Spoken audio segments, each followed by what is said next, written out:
नमस्कार दोस्तों, स्वागत है आपका पुराना युग में। श्री कृष्ण और द्रौपदी की मित्रता भारतीय पौराणिक कथाओं में अद्वितीय मानी जाती है। यह मित्रता न केवल आदर्श है बल्कि मानवता के मूल्यों को भी परिभाषित करती है। उनकी मित्रता केवल एक संबंध तक सीमित नहीं थी, बल्कि उन्होंने एक दूसरे के सम्मान और आदर का साक्षात उदाहरण प्रस्तुत किया। इस कहानी का प्रसंग महाभारत के वनवास काल का है, जब पांडव अपने कष्टमय जीवन के दिनों से गुजर रहे थे। दुर्योधन की नई साजिश। वनवास के दौरान पांडव न केवल अपने जीवन की कठिनाइयों से जूझ रहे थे, बल्कि दुर्योधन की साजिशों का भी सामना कर रहे थे।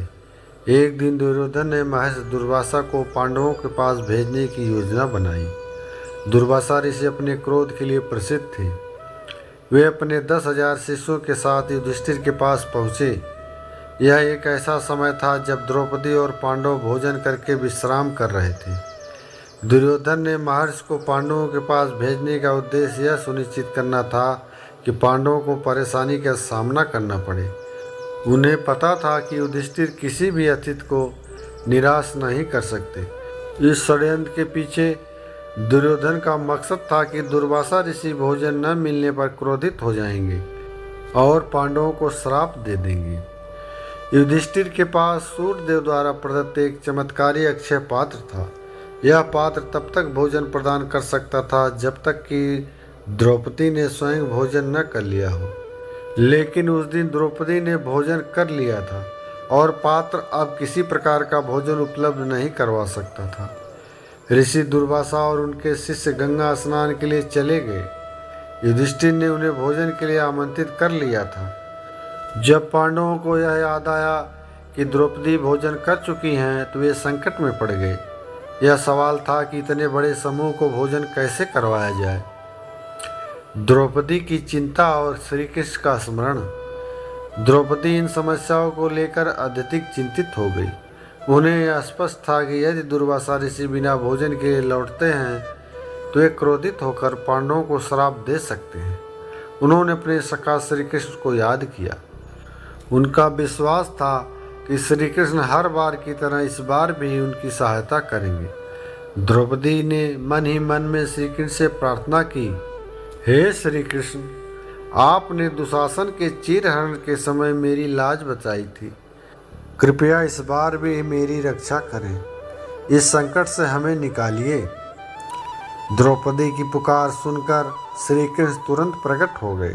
उनका दिव्य स्वरूप देखकर द्रौपदी को ऐसा लगा मानो उनके जीवन में नई आशा का संचार हो गया हो। श्री कृष्ण ने उनसे पूछा, सखी मुझे बताओ तुम्हारी क्या समस्या है।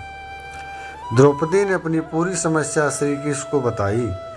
श्री कृष्ण ने मुस्कुराते हुए कहा, तुम्हारी चिंता अभी बाद में देखी जाएगी, पहले मुझे खाने के लिए दो, मैं बहुत थका हुआ और भूखा हूँ। द्रौपदी ने लज्जा से सिर झुका लिया और कहा, हे प्रभु, मैं पहले ही भोजन कर चुकी हूँ, अब अच्छे पात्र में कुछ शेष नहीं है।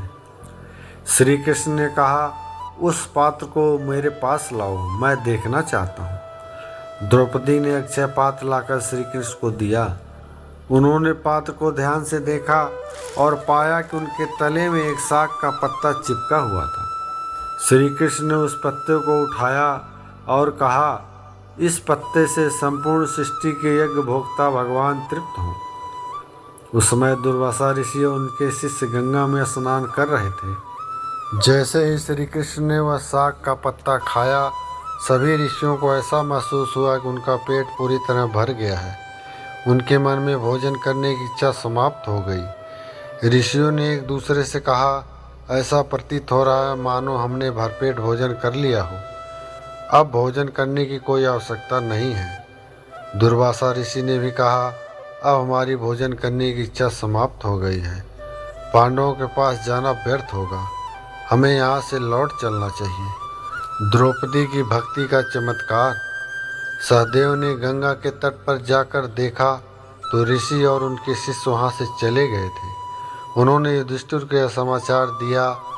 युधिष्ठिर ने द्रौपदी और श्री कृष्ण का धन्यवाद किया। इस प्रकार द्रौपदी की भक्ति के कारण पांडव एक बड़ी विपत्ति से बच गए। कथा का सामरिक महत्व। यह कथा श्री कृष्ण की दिव्यता और उनके भक्तों के प्रति उनकी करुणा को दर्शाती है। द्रौपदी और श्री कृष्ण की मित्रता हमें यह सिखाती है कि भगवान अपने भक्तों की रक्षा हर परिस्थिति में करते हैं। विश्वास और भक्ति का महत्व। यह कथा यह बताती है कि संकट के समय भगवान पर विश्वास रखना चाहिए। ईश्वर का अदृश्य सहयोग। जब हम अपनी समस्या का समाधान नहीं ढूंढ पाते, तब ईश्वर हमारे जीवन में चमत्कारिक रूप से हस्तक्षेप करते हैं। मित्रता का आदर्श। श्री कृष्ण और द्रौपदी की मित्रता यह सिखाती है कि सच्चे मित्र संकट के समय साथ देते हैं। श्री कृष्ण की शिक्षाएं। श्री कृष्ण का यह अद्भुत चमत्कार हमें सिखाता है कि चाहे कितनी भी बड़ी समस्या क्यों न हो, यदि हमारा हृदय पवित्र है और ईश्वर पर अटूट विश्वास है, तो हर समस्या का समाधान संभव है। तो दोस्तों, अगर ये वीडियो आपको अच्छा लगा हो तो इसे लाइक करें, हमारे चैनल पुराना युग को सब्सक्राइब करें, दोस्तों के साथ शेयर करें। तब तक के लिए जय श्री कृष्ण।